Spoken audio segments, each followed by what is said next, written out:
నమస్తే. శ్రీ గురుభ్యో నమః. ఆపదామపహర్తారాం దాతారాం సర్వసంపదాం లోకాభిరామం శ్రీరామం భూయో భూయో నమామి. శ్రీమాత శ్రీ మహారాజ్ఞి శ్రీమత్ సింహాసనేశ్వరి చిదగ్నికుండ సంభూత దేవకార్య సముచిత ఉజ్జిత్వాను సహస్రాభ చతుర్బాహు సమన్విత రాగస్వరూపాషాఢ్య తల్లి శ్రీమాత శ్రీమాత్రే నమః.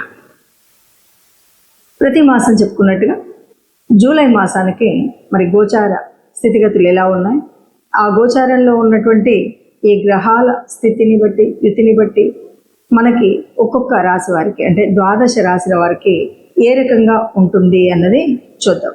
దానికి గాను అసలు మనం ఈ జూలై మాసాన్ని కనుక తీసుకున్నట్టయితే జూలై 1 నుండి 14 వరకు మనకు నిజ జ్యేష్ఠ మాసం నడుస్తుంది. ఎందుకంటే ఈసారి అధిక జ్యేష్ఠ మాసం వచ్చింది కాబట్టి ఇక్కడ మనకు నిజ జ్యేష్ఠ మాసంలో మనకు కనిపిస్తాం. ఆ తర్వాతి కాలం అంతా కూడా ఆషాఢ మాసం వస్తుంది. సో మనకి జూలై ఇటు నిజ జ్యేష్ఠ మాసం అటు ఆషాఢ మాసం రెండు కలిసి ఉండటం అనేటువంటిది కనిపిస్తుంది. దీంతో మనకు మారుతున్నటువంటి కాలగతులు కూడా మారుతాయి. ముఖ్యంగా అయనం కూడా మారేటువంటి పరిస్థితి మనం ఈ మాసంలో చూస్తాం. అంటే ఉత్తరాయణ కాలం నుండి దక్షిణాయన కాలంలోకి మళ్ళీ మనకు సూర్యుడు ప్రవేశించేటువంటి సమయం ఇందులో కనిపిస్తుంది.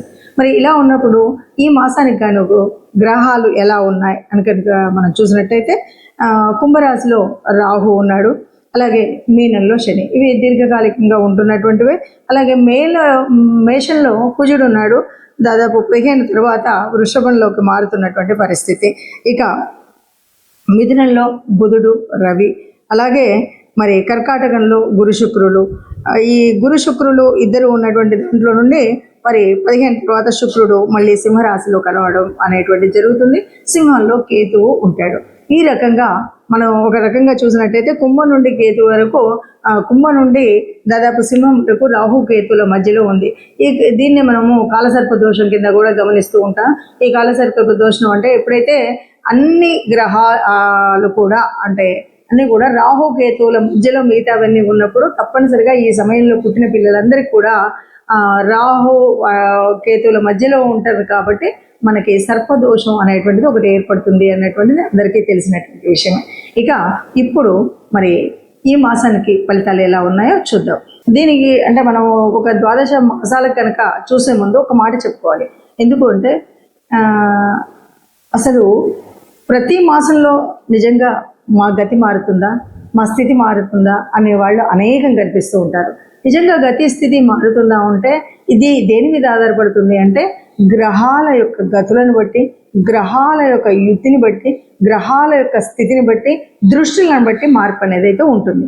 అయినా ఇవి ఎంతవరకు ఉన్నా ఈ కోటాను కోట్ల ప్రజల్లో కొంతవరకే ఈ పర్సంటేజ్ కనబడుతూ మిగతాది, ఎందుకంటే మనం చెప్పిన తర్వాత మీరు అన్నట్టుగా కొంత కనిపిస్తుంది కానీ ఇంకా అంతా అయితే కనిపించట్లేదు అంటుంటారు.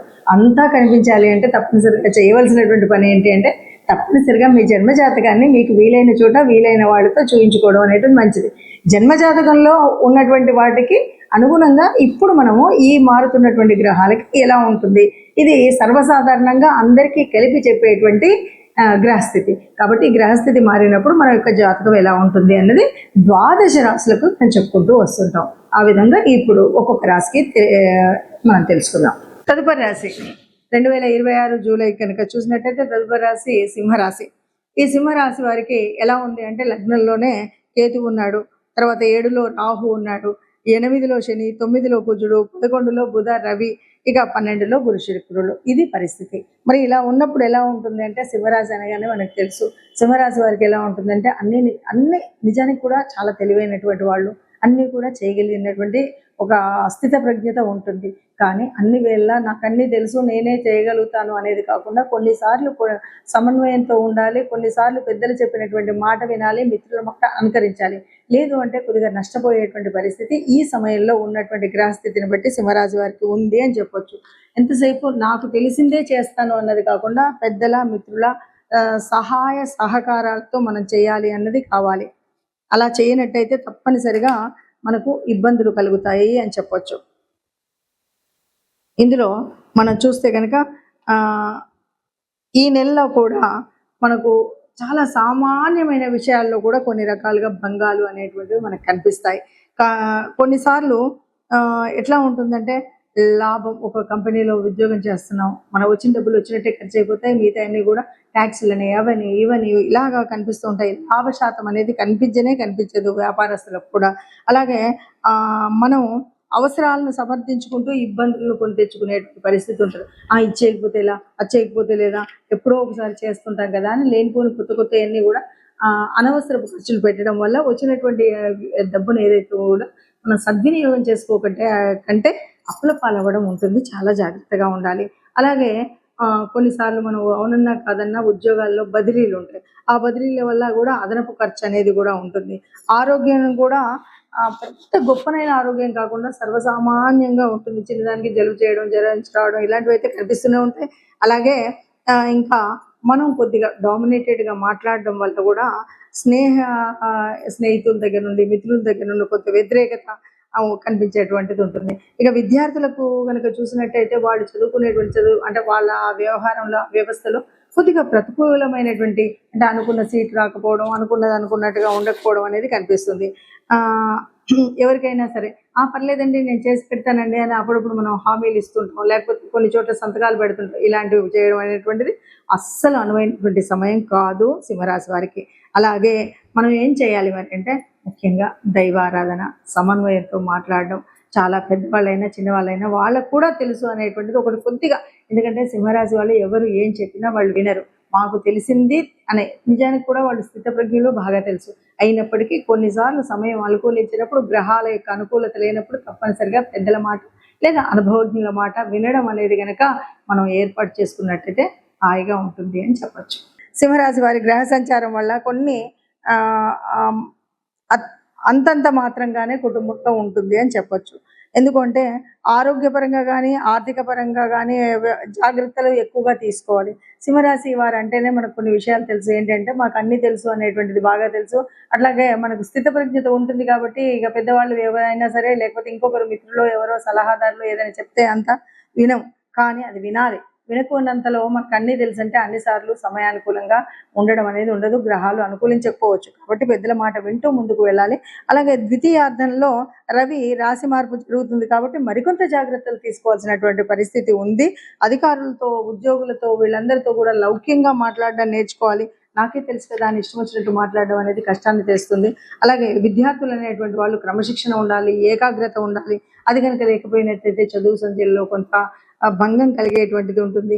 ఎవరైతే వ్యాపారస్తులు ఉంటారో క్రయ విక్రయాలు చేసేటప్పుడు తొందరపాటుతనం అయితే చూపెట్టకండి, చాలా జాగ్రత్తగా ఉండాలి. ఏది ఏమన్నా సరే సింహరాశి వారికి ఇచ్చే సలహా ఏంటి అంటే మాకు అన్నీ తెలుసు అనేటువంటిది నిజమైన విషయమే, కానీ అయినప్పటికీ అన్నిసార్లు పరిస్థితులు అనుకూలించవు కనుక కొన్నిసార్లు మనం మోసపోయే పరిస్థితి ఉంటుంది. కొన్నిసార్లు ఆ చిక్కులు కష్టాలు నష్టాలు వచ్చే ఉంటాయి. కాబట్టి పెద్దలు, అనుభవజ్ఞులు అయినటువంటి వాళ్ళ సలహాను కూడా పాటించడం అనేటువంటిది చెప్పదగిన సూచన. ఇప్పటి వరకు మీరు ఈ గ్రహస్థితిని చూశారు కాబట్టి ఈ గ్రహస్థితి మరి ఇలా ఉన్నప్పుడు ఎవరం కూడా కష్టాలను ఆశించాం, ఎవరు కూడా కష్టాలు ఇష్టపడం. అయినా గ్రహస్థితి ఇలా ఉంది. ఎప్పటి నుండో అనుభవిస్తున్న కష్టాలు ఉన్నాయి, నష్టాలు ఉన్నాయి. అందరికీ ఆశాజనకంగా ఉండే విధంగా ఉండాలన్నదే ఉంది. కాబట్టి మనకు తప్పనిసరిగా కావాల్సినటువంటిది దైవానుకూలం, అలాగే గ్రహాల యొక్క అనుకూలత కావాలి. మనం ఏది ఏమన్నా గ్రహాల సంచారాన్ని బట్టి ఉంటుంది, కానీ మనకు అనుకూలించే విధంగా ఉండాలి అంటే మనం పుట్టినరోజు తెచ్చుకున్న ప్రారంభాన్ని బట్టే ఉంటుంది. పుట్టినప్పుడు మనం తెచ్చుకున్నటువంటి ప్రారంభం వల్ల కొన్ని యోగించేవి, కొన్ని యోగించేవి ఉంటాయి. అయినప్పటికీ ఇలాగ మనం ఏదైతే గోచారం చూస్తూ ఉన్నామో గోచారంలో జరిగేటువంటి మార్పుల వల్ల కొంత ఉపశమనం పొందడానికి మాత్రం లాభం ఉంటుంది. ముఖ్యంగా చెప్పేది ఏంటంటే ఈ మాసంలో అవునన్నా కాదన్నా మరి గురువు యొక్క మార్పు అన్నది మనం చూసినటువంటిది. ఈ గురువు మార్పు వల్ల ఈ గురువు అనుకూలంగా ఉన్నవాళ్ళు, అనుకూలంగా లేని వాళ్ళు అన్నది కాకుండా ఒకటి మనం చేయాల్సింది ఏంటంటే గురు గ్రహానికి మనం అంటే ఏదైనా ఒక గురు మంత్రాన్ని తీసుకొని ఈ మాసం అంతా కూడా తప్పనిసరిగా చేసుకోవాల్సినటువంటిది ఏంటంటే గురు మంత్రాన్ని తీసుకొని అంటే ఏ గురువుకు సంబంధించినటువంటి మీకు సంబంధించినటువంటి దక్షిణామూర్తి అవ్వచ్చు, దత్తాత్రేయుల వారు అవ్వచ్చు, లేదా మీకు సంబంధించిన స్వయం గురువులు అవ్వచ్చు, లేదు ఇలా ఏ గురువుకు సంబంధించిన స్తోత్రం ఉన్నా ఆ స్తోత్రాన్ని మనం పాటించడం, లేదు నవగ్రహాల్లో ఉన్నటువంటి బృహస్పతికి సంబంధించినటువంటి శ్లోకం ఇది నిత్య పారాయణంగా పెట్టుకున్నట్టయితే మనకు ఈ గోచారం వల్ల ఏదైనా చెడు జరిగేది ఉంటే మీకు గురువు ఆ చెడును జరగకుండా సర్వవేళలా కాపాడుతూ ఉంటాడు. ఇక రెండవది లేదు గురువు అనుకూలంగా ఉన్నాడంటే జరిగే మార్పుల్లో, మంచి మార్పుల్లో ఇంకా మంచి జరుగుతుంది తప్ప మీకు ఎట్లాంటి నష్టం ఉండదు. కాబట్టి ఈ గురువుకు సంబంధించినటువంటి ఈ విషయాలు చేయడమే కాకుండా ఇంకా గురువు యొక్క అనుగ్రహం పొందాలి అంటే తప్పనిసరిగా మరొక మార్పు చేసుకోవాల్సింది, ఎవరైనా వృద్ధులు ఉన్నటువంటి వాళ్ళు, అంటే తండ్రి సమానులైనటువంటి వయసు ఉన్నటువంటి వాళ్ళు, అంటే వృద్ధులకు సహాయం చేయడం, సహకరించడం అనేటువంటి విషయాలు ఉంటాయి కదా, ఇవి కూడా చాలా వరకు గురుగ్రహం యొక్క సంతృప్తిని, గురుగ్రహం యొక్క అనుగ్రహాన్ని పొందడానికి వీలైనటువంటి అంశాలు. కాబట్టి ఆ రకంగా చేసుకుంటూ వెళుతూ ఇక మనం ఒక్కొక్క గ్రహంలో ఉన్నటువంటి మార్పులు చేర్పులు ఉన్నాయి కాబట్టి వాటిని అనుసరించుతూనే వెళ్ళాలి. ఏదేమన్నా సరే రాహుకేతువుల మధ్యలో నలిగిపోతున్నటువంటి గ్రహాలన్నీ ఉన్నాయి.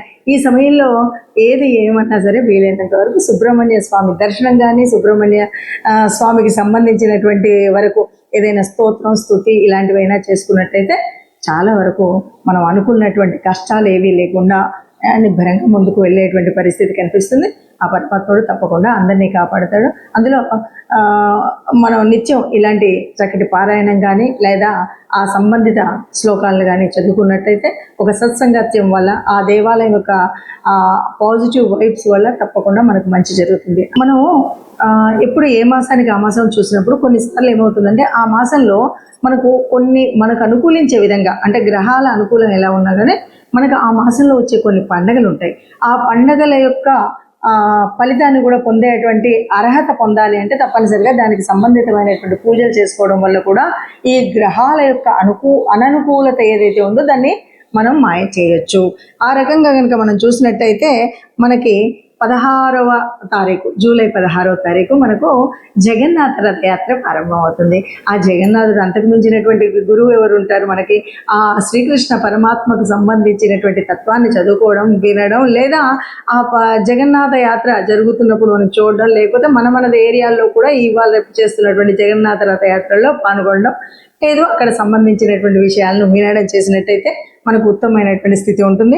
అలాగే మరి 17వ తారీఖు వచ్చేసరికి మరుసటి రోజు నుండి కూడా దక్షిణాయనం ప్రారంభం అవుతుంది. దక్షిణాయన కాలంలో మనం చేయాల్సినటువంటి పుణ్యక్రతువులు బోలెడని ఉంటాయి. వాటన్నిటిని కూడా ఈ మాసం అంతా అవలంబించినట్టయితే మన కష్టాలు తొలగుతాయి.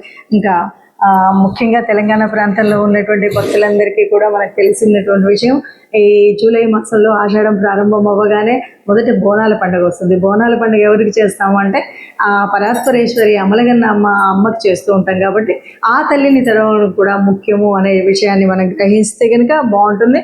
అలాగే ఈ నెలాఖరు చివరికి 25కి వచ్చేసరికి తొలి ఏకాదశి ఉంటుంది.